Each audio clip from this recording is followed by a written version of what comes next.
თეთრ სახლში უკვე სრულიად აშკარა დაპირისპირებები და აჯანყებაც კი დაიწყო ირანში მიმდინარე ომის ფონზე. აშშ-ის ვიცე-პრეზიდენტმა ჯეიდი ვენსმა დაიწყო დონალდ ტრამპისთვის ხურში ჩურჩული, რომ მას ეჭვეპარება იმ ინფორმაციაში, რომელსაც ომისა და იარაღის მარაგების შესახებ მისი თავდაცვის მინისტრი პიტ ჰექსეთი აწვდის. ამაზე წერს The Atlantic. ასევე აღნიშნულია, რომ მსგავსი ანგარიშები ომის სამინისტროსგან ჯეიდი ვენსს არაერთხელ დაუყენებია ეჭქვეშ დახურულ შეხვედრებზე და დონალდ ტრამპს არწმუნებდა არ დაეჯერებინა პიტ ჰექსეთისთვის. ამავე დროს უკვე ყოფილი აშშ-ის სასაზღვრო სამსახურის ხელმძღვანელი, ოდიოზური გრეგ ბოუინო, დონალდ ტრამპის გუნდს დაადანაშაულა ლაჩრობაში და იმ იდეალების ღალატში, რომელთა გამოც ამერიკელებმა ტრამპს მისცეს ხმახმა. აღმოჩნდა, რომ ტრამპმა გადაწყვიტა მასობრივი დეპორტაციის პროგრამის შეწყვეტა არალეგალური მიგრანტებისთვის და ბოუინო გაათავისუფლა ლაჩრობის გამო. ყოველ შემთხვევაში ესე ამბობენ. ასე ამბობს ბოუინო. ჩემი სახელია ალექსეი პეჩი. მოდით ერთად განვიხილოთ ეს თემა. მაგრამ სანამ დავიწყებთ, გთხოვთ გამოიწეროთ ეს არხი, დაალაიქოთ ეს გამოშვება და დაწეროთ ნებისმიერი თქვენი კომენტარი ამ ვიდეოს ქვეშ. გარდა ამისა, გამოიწერეთ ჩემი Telegram არხი Pechi News-ი, ბმული მასზე მოცემულია ამ ვიდეოს აღწერაში. მოდით დავიწყოთ აშშ-ის ვიცე-პრეზიდენტით ჯეიდი ვენსი. გამოცემა The Atlantic, რომელიც ტრამპის ადმინისტრაციის მაღალი თანამდებობის პირებზე დაფრთხნობით წერს, აღნიშნავს, რომ ის ღიად აყენებს ეჭქვეშ. ირანში ომისა და იარაღის მარაგების შესახებ ინფორმაციაში, რომელსაც დონალდ ტრამპს პენტაგონი პიტ ჰექსეთის ხელმძღვანელობით აწვდის, ჯეიდი ვენსი ამბობს. მოусმინეთ, ჩემი აზრით პენტაგონი ძალიან გვატყუებს. აღნიშნულია, რომ მსგავსი ანგარიშები ომის სამინისტროს ვენსს არაერთხელ დაუყენებია ეჭქვეშ დახურულ შეხვედრებზე. როგორც ომის მინისტრმა პიტ ჰექსეთმა, ასევე გაერთიანებული შტაბების კომიტეტის ხელმძღვანელმა გენერალმა დენ კეინმა საჯაროდ განაცხადეს, რომ შეერთებული შტატების შეიარაღების მარაგები მნიშვნელოვნად დიდია. მათ განაცხადეს, რომ ირანის დალებისთვის მიყენებული ზიანი 8 კვირიანი ბრძოლების შემდეგ განსაცვიფრებელი იყო. მაგრამ ჯეიდი ვენსის მრჩევლები ამბობენ, რომ ვიცე-პრეზიდენტმა ტრამპს საკუთარი შეშფოთება, როგორც საკუთარი შეხედულება წარუდგინა. ამბობს, მოусმინეთ, არაფერს ვანიშნე, მაგრამ მგონი იქ სადაო საკითხი. ანუ ჯეიდი ვენსმა პირდაპირ არ დაადანაშაულა პიტ ჰექსეთი ან კეინი პრეზიდენტის შეცდომას შეყვანაში, მაგრამ ამას მიანიშნა, რომ მოусმინეთ, რა თქმა უნდა, არ მინდა ვინმე დაადანაშაულო, ყველაფერი შეიძლება იყოს, მაგრამ მგონი იქ რაღაც არასწორია. და აი ჯეიდი ვენსი The Atlantic-ის ინფორმაციით სულ უფრო ხშირად ჩურჩულებ დონალდ ტრამპს ხურში, რომ მგონი სამხედროები ატყუებენ მას. საკუთარ საჯარო განცხადებაში ჯეიდი ვენსმა რა თქმა უნდა თქვა, რომ პენტაგონის ხელმძღვანელი შესანიშნავად ასრულებს თავის საქმეს და ახსენა ჰექსეთის მუშაობა ტრამპთან, რომელიც მიზნად ისახავდა სამხედრო სულისკვეთების უზრუნველყოფას სამხედროების უმაღლეს ეშელონში. თუმცა თეთრი სახლის ერთ-ერთმა ჩინოვნიკმა განაცხადა, რომ ვიცე-პრეზიდენტი, ციტატა, ძალიან ბევრ ცნობის მოყვარე და წამყვან კითხვას სვამს ჩვენი სტრატეგიული დაგეგმვის შესახებ და მათ ეჭქვეშ აყენებს. და აი გამოცემა The Atlantic-ის თანამოსაუბრეების თქმით, პენტაგონის ხელმძღვანელების დადებითი განცხადებები საუკეთესო შემთხვევაში მხოლოდ არასრულ სურათს აჩვენებს მიმდინარე მოვლენებზე. ამ შიდე შეფასებების მიხედვით, ირანს რეალურად თავისი სამხედრო საჰაერო ძალების 2/3 შემორჩა. თავისი სარაკეტო გაშვების სიმძლავრის ძირითად ნაწილს და უმეტესობას თავისი მცირე სწრაფმავალი ნავებისა, რომლებიც შეუძლიათ დანარმონ და ხელი შეუშალონ მოძრაობას ჰორმუზის სრუტეში. და ერთ-ერთმა გამოცემის წყარომ აღნიშნა, რომ სულ მცირე შეჩერებული საზღვაო ვაჭრობის აღდგენის თვალსაზრისით ეს რეალური საფრთხე. ის ამბობს, რომ ყველაფერი, რასაც თქვენ საჯაროდ აცხადეთ, ასე არ არის. და ერთი წამით ირანის სამხედრო საჰაერო ძალების 2/3 დახურული ინფორმაციის მიხედვით შენარჩუნებულია. და შეუძლებელია ითქვას, რომ არმია სრულად განადგურებულია.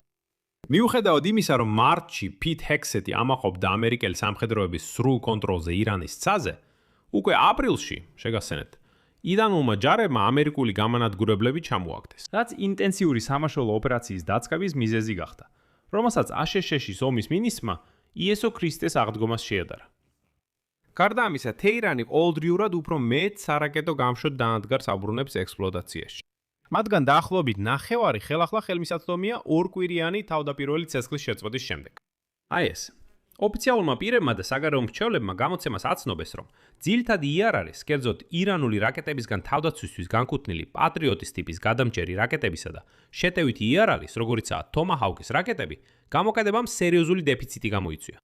კერძოდ Joint Air to Surface Standoff რაკეტები, როგორც ჩანს, საერთოდ დიდ დეფიციტშია. ასე ამბობენ პენტაგონის წყაროები. გარდა ამისა, ეს დეფიციტი ASEAN-ის უნარს არ გვევს. აწარმოოს მომავალი ომები მიუხედავად იმისა, რომ სწრაფად ცდილობენ ჩანაცვლების წარმოებას. და აი JD Vance გამოხატავს შეშფოთებას საბრძოლო მასალის დეფიციტის გამო. პრეზიდენტთან და სხვა ეროვნული უსაფრთხოების მაღალჩინოსნებთან შეხვედრებზე. ჯერ კიდევ ირანთან ომამდე ეს მარაგები ამოიწურა ნელი წარმოებისა და საბრძოლო მასალის უკრაინისა და ისრაელისთვის გადაცემის გამო. პენტაგონის წარმომადგენლებმა გააფრთხილეს, რომ დეფიციტი საფრთხეს უქმნის სამხედროების უნარს, ჰიპოთეტურ კონფლიქტში რუსეთს ან ჩინეთს ცლიან. და სწორედ აქ იწყება ყველაზე საინტერესო. ASEAN-ის ვიცე-პრეზიდენტი JD Vance სკეპტიკურად უყურებდა ირანზე თავდასხმის უპირატესობებს, ჯერ კიდევ ამ ომის დაწყებამდე. გახსენებთ, თვით დონალდ ტრამპაც კი საჯაროდ აღიარა, რომ JD Vance, ციტატა, შესაძლოა ნაკლები ენთუზიაზმით იყო განწყობილი კონფლიქტის მიმართ, რომელიც ამერიკელ ამომრჩევლებში უკიდურესად არაპოპულარული აღმოჩნდა. ამიტომაც JD Vance ახლა ფრთხილად იყენებს ამას, რათა 2028 წელს ASEAN-ის პრეზიდენტის პოსტზე თავისი კანდიდატურა წამოაყენოს. თითქოს აი ხო გეუბნებოდით, ომამდე კიდევ გაფრთხილებდით, რა შეიძლება მოხოლოდა ამას. Vance სხვათა შორის მაშინ მიანიშნებდა, რომ მე ამ უსასრულო ომების წინააღმდეგი ვარ. შეიძლება კიდევ ერთ ომში ჩავერთოთ, როგორც ერაყში ან ავღანეთში. და რაც უფრო ცუდად გამოიყურება ტრამპი ამ სიტუაციაში, მით უკეთესია JD Vance-ისთვის. მაგრამ მეორე მხრივ უნდა გვახსოვდეს, რომ JD Vance ბალანსის დაცვა და მაინც ხელისუფლებაში დარჩენა სჭირდება, რომ გუნდთან არ იჩხუბოს. იმიტომ რომ ეს ტრამპის გუნდი უბრალოდ გაწირავს მას 2028 წლამდე. და შეგახსენებ, JD Vance 2025 წელსაც კი ეწინააღმდეგებოდა ირანსა და იემენის ჰუსიტებზე თავდასხმას. ასე რომ ომის საკითხში მას უკვე კარგი გამოცდილება აქვს არჩევნებისთვის, თუ ისინი მოულოდნელად დონალდ ტრამპის მარცხების ტალღაზე ჩატარდება. მაგრამ არა მხოლოდ JD Vance-ია უკმაყოფილო არსებული მდგომარეობით. დაახსოვთ ის ქარიზმატული მამაკაცი გძელ პალტოში, რომელიც დადიოდა და ASEAN-ში პროტესტებს შლიდა, როცა მიგრაციის სამსახური მინეაპოლისში თვითნებურად მოქმედებდა.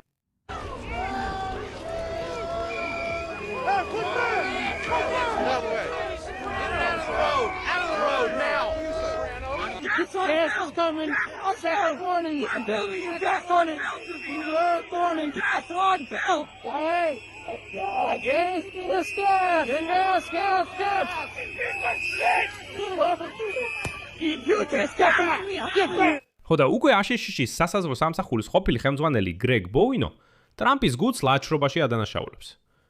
მისი აზრით, ტრამპის გუნდის წევრები შეშინდნენ და პრეზიდენტი დაარწმუნეს, რომ მასობრივი დეპორტაციის პროგრამა არალეგალი მიგრანტებისთვის შეეწყვიტა. ინტერვიუში ბოუინომ თქვა, რომ მასობრივი დეპორტაციები დონალდ ტრამპის პირად მხარდაჭერას იერებდა. თუმცა მისი გუნდის წევრები შიშობდნენ, როგორ იმოქმედებდა ეს ღონისძიებები საზოგადოებრივ აზრსა და შედეგებზე და მომავალ არჩევნების შედეგებზე. ბოუინო დარწმუნებულია, რომ ტრამპის გუნდის შიგნით ვიღაცამ დანებდა და დაარწმუნა ამერიკის პრეზიდენტი შეეწყვიტა ეს სასტიკი ანგარიშსწორება არალეგალებთან. მაგრამ ბოუინო დარწმუნებულია, რომ ეს უნდა გაგრძელებულიყო. ეხლა კი მის ციტატას მოვიხვა. საფრთხის ქვეშ დგას ჩვენი კულტურა. თუ ქვეყანაში უშვებთ ამდენ ადამიანს სხვა კულტურით, რომლებსაც თქვენი კულტურა არ აინტერესებთ, მაშინ პრობლემები გექნებათ. და ჩვენ ეს პრაქტიკაში ვნახეთ ყველა ქალაქში, სადაც მოქმედებდით. ჩვენი კულტურა საფრთხეშია, მილიონობით უცხოელის მხრიდან, რომელსაც თქვენი კულტურა არ აინტერესებთ ჩვენი ისტორია და რწმენები. და მე ვფიქრობ, რომ ეს უფრო დიდი საფრთხეა ჩვენი საზოგადოებისათვის, რომელიც ჩვენ ამერიკელებმა ავაშენეთ, ვიდრე ძალადობრივი დანაშაულები და ტერორიზმი. აღნიშნავ მხოლოდ იმას, რომ გრეგ ბოუინო 2025 წლიდან 2026 წლამდე ASEAN-ის სასაზღვრო პატრულში ეროვნული დონის სარდლის თანამდებობას იკავებდა. მაგრამ სკანდალის გამო თანამდებობა დააკეს. მას ჰქონდა უფლება სამსახურში შესვლის მინეაპოლისში. ხოლო 2026 წლის მარტში განაცხადა, რომ ფედერალურ სამსახურიდან გადადგომას აპირებდა. და ახლა ის მხოლოდ ამბობს, რომ ტრამპის გუნდში მშიშრები არიან. ხოდა როგორც ჩანს, ტრამპის გუნდში მართლა ყველაფერი კარგად არ არის. აქ მრავალ წერტილს დავსვამ. თქვენი აზრი და დასკვნები დაწერეთ კომენტარებში ამ გამოშვების ქვეშ. გამოიწერეთ არხი, დააცკაპუნეთ ზარზე და არ დაგავიწყდეთ მოწონების დაჭერა. თუ გსურთ ამ YouTube არხის მუშაობის მხარდაჭერა, ეს შეგიძლიათ გააკეთოთ ნებისმიერი დონატით, ამ ვიდეოს აღწერაში მოცემული ბულებითა და რეკვიზიტებით, ან თქვენს ეკრანებზე მოცემული QR კოდით. ამით დასრულდა. იზრუნეთ საკუთარ თავზე. ყველას ნახვამდის.